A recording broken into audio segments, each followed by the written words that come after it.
Good morning to those of you joining us from this time zone, and good afternoon and good evening for those in other time zones.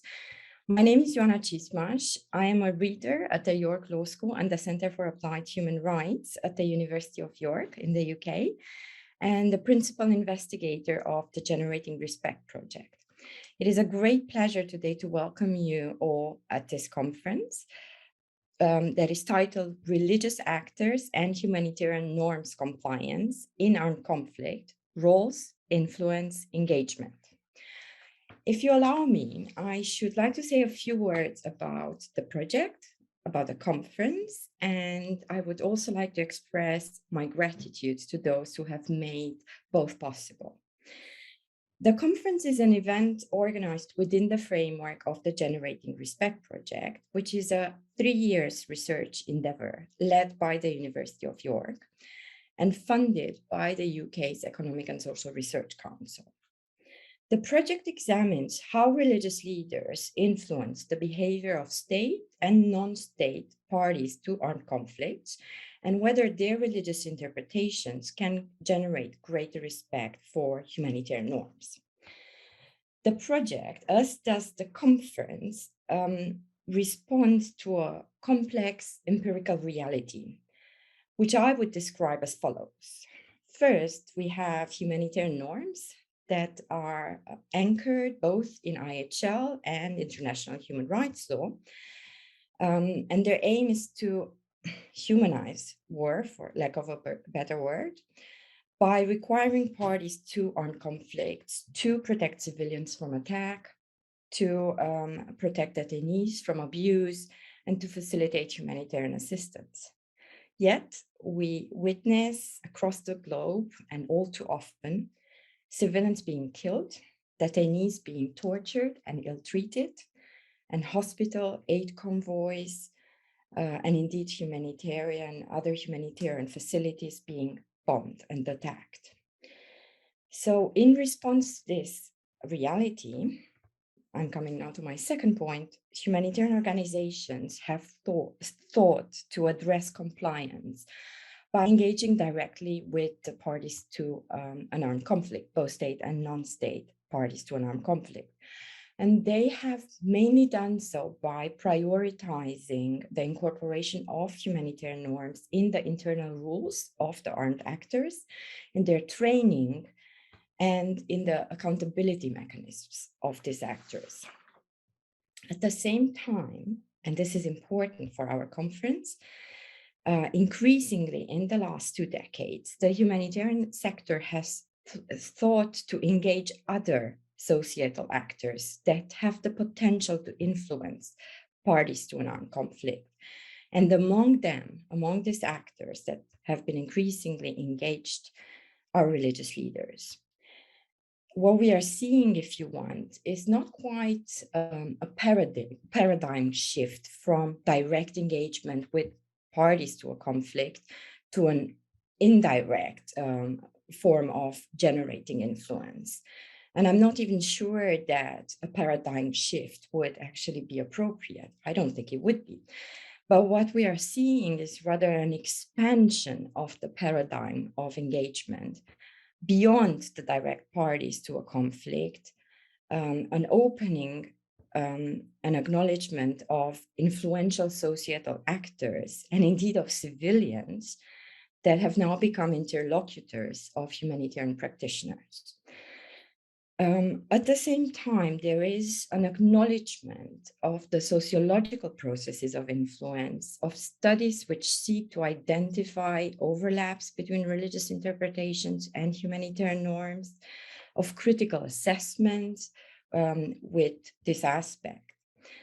We have insightful scholarship, interdisciplinary insightful scholarship, I would note, and we also have important resources out there, such as, for instance, the ICRC's Religion and Humanitarian Principles blog. And we also have some work produced in the framework of the Generating Respect project, such as digital stories that aim to portray this new form of engagement, maybe not new, but in a more systematic fashion. We also see and this I believe to be absolutely necessary, a preoccupation with considering the topic of engagement from interdisciplinary standpoints. We need, and we are moving beyond legal doctrinal analysis to rely on social and political studies and methodologies, on law and religion work. And we are also starting to reflect and look at the work of colleagues from other fields, such as counter-extremism, counter-terrorism, peace building, transitional justice, and so on. And what have they done? What examinations they have put forward in relation to religious leaders, religious actors, and so on. So it is here where this conference emerges. Through this event, we seek to provide a forum for reflection on the roles and the influence of religious actors in armed conflict, and specifically in relation to their compliance generation potential. In other words, we have asked scholars, practitioners, and religious leaders, and indeed many of them are moving across this category, so between these categories, we have asked them to reflect on the potentialities and challenges brought about by the engagement between humanitarians and religious leaders with the aim of enhancing norm compliance in armed conflict. And they have responded to our call. And you'll hear today and tomorrow distinguished colleagues speaking about, in the first session, about religion, its actors, and international humanitarian law. In the second session today, about religious leadership and armed conflict. In the third and fifth to fifth session, so 3, 4, and 5, we will hear reflections on various case studies, so what we call lessons from the field on religious leaders' influence.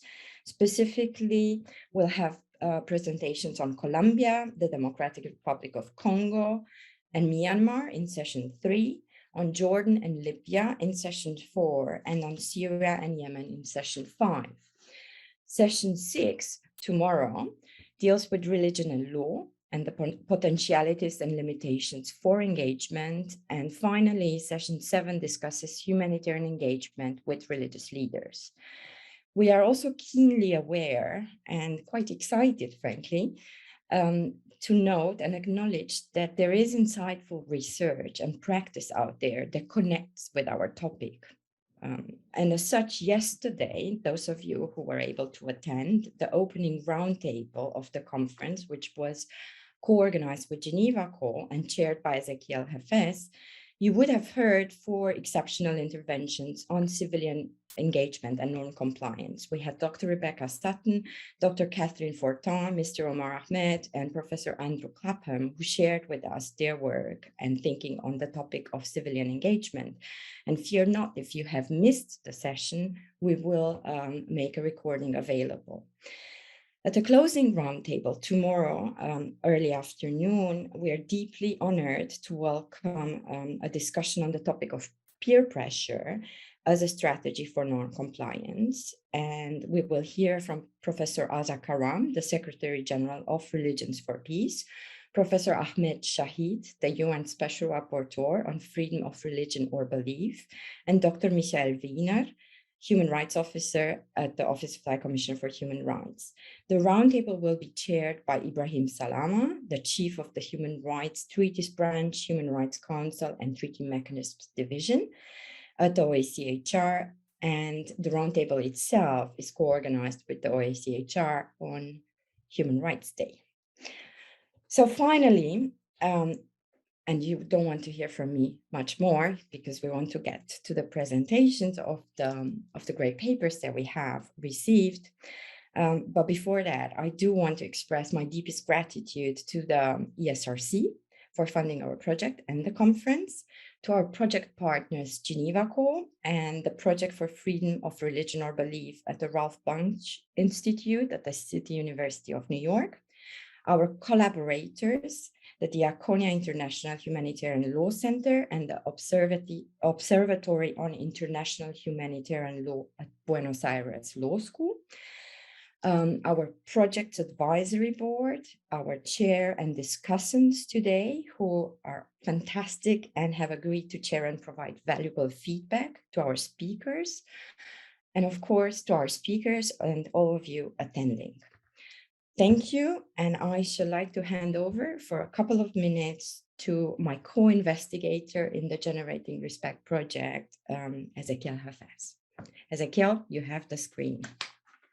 Thank you very much, Ioana. And first of all, I'd like to welcome everyone who's attending this opening ceremony and who's going to be also participating in the different panels today and tomorrow.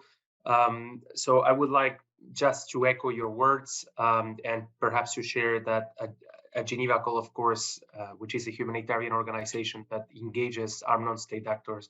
We are particularly interested in the role of religious leaders and religious actors in conflict settings, mostly because this helps us understanding why and how certain parties to armed conflict operate in a certain manner. So to understand and to define strategies of engagement, it is key to clearly identify the reasons why certain parties, in particularly armed non-state actors, operate in certain manners. And for us, of course, the role of religious leaders and religious actors in this regard is quite important. The different sessions were explained by Ioana before, so I don't want to expand more on this.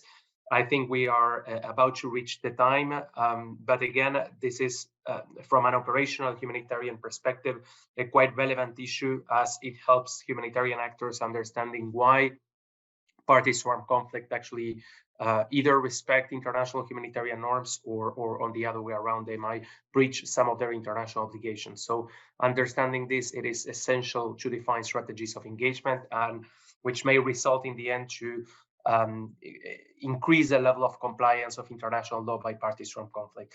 So thank you very much to everyone, and I look forward to listening and participating in some of the discussions today and tomorrow.